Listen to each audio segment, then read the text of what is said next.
right, let's go. Destiny McCubbin joining me, taking on Miao Ding Power Slap number 16. You get to go to Abu Dhabi this time and slap people and get paid. How good does it feel to be you? Wow, this is a dream. I never expected. I mean, I've been, in the combat world, the fight game for a while, and it's always so cool to like see, these people travel the world and stuff like that to chase their dreams. I never expected Power Slap to be the one that does that for me, and I'm excited. It feels surreal, and I know when I get there, it's gonna be like, oh my gosh, this is really happening. But I'm so grateful. I'm so grateful for Power Slap, Frank, Erica. It's awesome. For sure. I mean, you're based in Las Vegas. We're seeing a ton of a contingency of women locally in Las Vegas get into Power Slap. Every event, there's more and more. There's kind of gyms popping up, Extreme Couture, syndicates, all these different little camps of athletes. How does it feel to be, in such a positive environment of women in the sports? And of course, I mean, even like PETA training at the PI, etc. What's it like to have so many people around you to be able to learn and grow in the sport?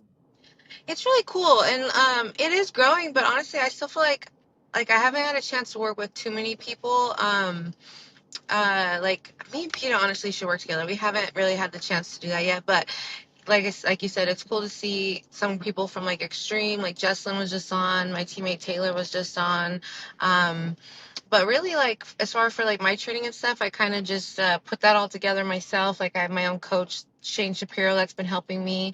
And funny as it is, even though she doesn't even live here, I have Chelsea Dodson coming into town on Sunday. She's gonna be staying with me for a couple days, and that's who's gonna help me with some training too, some fine tuning before I head out next Saturday. So that's exciting. Amazing. Yeah. I mean, we've seen Chelsea obviously have success.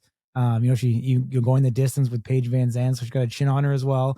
Last time we seen you was in June, where you fought, Zoe Dubois, victorious in that match. What are you doing differently to face Mio Ding, someone who you may not know too much about and you haven't seen in slap fighting?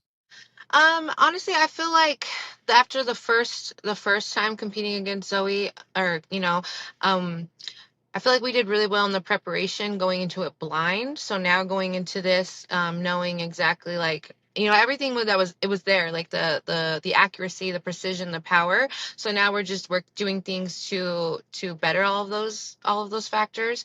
So we've just upped the strength conditioning. The strength and conditioning program has changed a bit now that we understand kind of what's more required.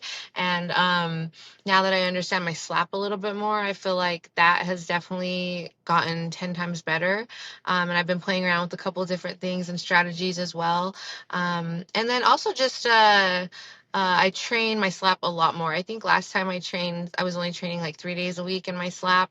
This camp, it's been about 5 days a week that I train my slap now. I think that's because also like I have a coach, like I said, Shane Shapiro has been somebody who I hired on as my coach. It's simple to be a slap coach. You just really got to hold a paddle, and pay attention to my form, things like that. So, but it's also hard to just be like, hey, to just grab like a random person. So I think that was a big factor too, is like getting somebody like, hey, I want you to be my coach, and this is what I want for this camp, and so yeah, we've worked, like I said, about 5 days a week, and the strength conditioning's been on point, and I'm really excited to see how much better my performance is this time. Absolutely. I mean, how hard is it to prepare for somebody that you know nothing about? I mean, obviously you have the MMA record, a lot more tape around. How much do you know about your opponent? And does it really matter, I guess, what she brings versus what you're just prepping yourself for? Exactly. I think that it doesn't matter at the end of the day. Like the way I look at it is like with slap, you're gonna take a slap regardless. Like when you're preparing for a fight, like you gotta look at like what they're good at. Oh, they're good at wrestling. They're good at jujitsu. Like so, I need to do this, this, and that to stay away from those dangerous areas. But at the end of the day, like I'm gonna take a slap regardless. So it's not really worrying about what she's doing or how hard she hits or how many fights she has. It's just worrying about what I gotta do to be prepared, and that's what I'm doing. My chin, my neck, my core, my stabilization, like everything needs to be on point, and it is. And then of course, obviously my slap, being able to generate the power and things like that. Um, but yeah, like I know she has quite a lot of fights. Seems like she's kind of a veteran in the MMA game. I think she's got like 20 plus MMA fights. But at the same time, like that doesn't really scare me either because this isn't MMA. This isn't fighting. This is slap. It's very different. And also, I like she kind of seems to have a little bit of a padded record. You know, she's got 20 something fights, fighting girls with 4 fights and losing to some of them. So that doesn't, I would sign a contract to fight her too. So, Awesome. I mean, talk to me. What's it going to be like fighting in neutral territory? Are you mentally preparing for that in any different way? um, no, not honestly. I haven't really thought about that. I'm more excited. I'm excited to go and fight in front of, like Abu Dhabi and like all their people. I feel like they're just gonna be excited for us to be there, and just I feel like I'm just really excited to feel their energy. Yeah. I mean, being a female fighter, a little bit different over in the Middle East. What's your background? I am Mexican and I'm Mexican American. Okay, okay, gotcha. Have you kind of thought about some of the cultural nuances and the differences and, how your fight kit's going to be a little bit different, compared to what it was in I Vegas?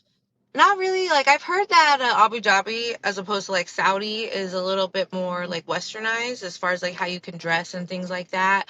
Um, I'm not sure if the fight kit will be different. That whatever. Like I don't mind if it is. I actually did like buy like I've gotten some clothes and stuff for it, and I actually really am excited to get into the culture. So I bought me some like some of the head things, and I bought me some like really nice pretty long pretty covering dresses for like the palace and stuff out there, and then just all the other clothes that I bought, even like my day to day, like everything is pretty like pretty like neck like to my neck and like very flowy pants, nothing tight or like short shorts or anything like that. So I'm coming pretty prepared as far as like cultural as well, I feel like.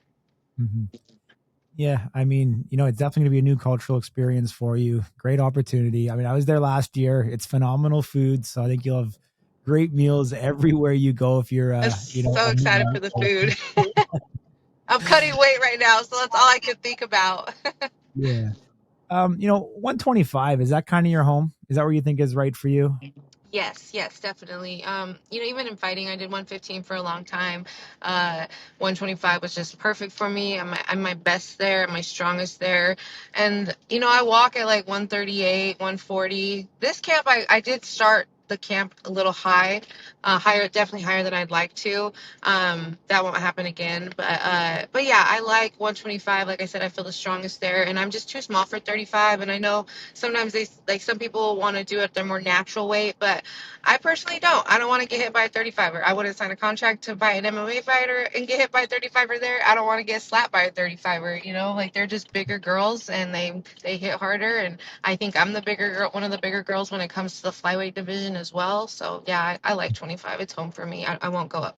Yeah, I mean, we're seeing a lot of interesting storylines at 125. The rumors of a belt, just some characters, whether it be Michael Michelle Brown, Ellie Dempster, Haley J, Paige Van Zandt. You're adding your name to that list as well, and I think a victory over Miao Ding puts you in that conversation, as well. And I think it's an exciting division overall.